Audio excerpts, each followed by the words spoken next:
নিয়মিত 2 বেলা ব্রাশ করার পরেও কি আপনার মুখ থেকে দুর্গন্ধ আসছে? হতে পারে আপনার ওরাল কেয়ার রুটিনে কোথাও একটা ছোট্ট ভুল আছে। হ্যালো, আমি কানিজ। আমি একজন বায়োকেমিস্ট, টিয়ার ডায়েটের হেলথ কনসালটেন্ট হিসেবে আমি কাজ করছি। আমাদের মুখের ভেতরের এনভায়রনমেন্টটা যদি শুষ্ক হয়ে যায়, তখন সেখানে খারাপ ব্যাকটেরিয়া বাসা বাঁধতে পারে। সাধারণত এই ব্যাকটেরিয়াগুলো আমাদের পুরো জিহ্বাতে এবং তার পেছনের অংশেও খুব দ্রুত গ্রো করে এবং সেখান থেকে আপনার মুখে দুর্গন্ধ ছড়ায়। যদি আপনার মুখ থেকে এই ধরনের দুর্গন্ধ পান, তাহলে যেটা করতে হবে, এই ব্যাকটেরিয়াল গ্রোথটাকে আমাদের থামাতে হবে। সেই ক্ষেত্রে আমাদের জিহ্বা ভালো করে পরিষ্কার করতে হবে। সেটা আমরা ব্রাশ দিয়ে করতে পারি অথবা টাং ক্লিনার দিয়েও করতে পারি। ব্রাশ দিয়ে করলে সাধারণত ভেতরের একদম পেছনের অংশ পর্যন্ত পৌঁছানো যায় না, কারণ একটা গ্যাগ রিফ্লেক্স চলে আসে, অর্থাৎ একটা বমি বমি ভাব চলে আসে।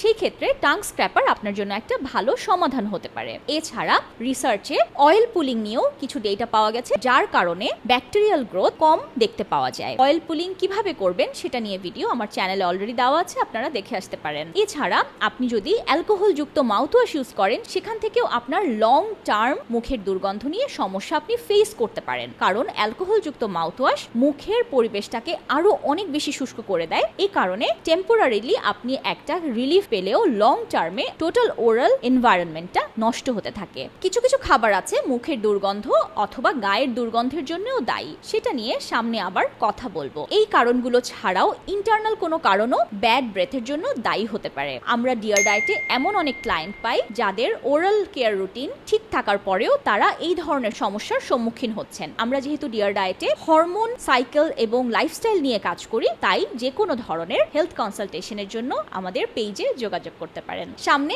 আবারও কথা হবে, ততদিন ভালো থাকবেন।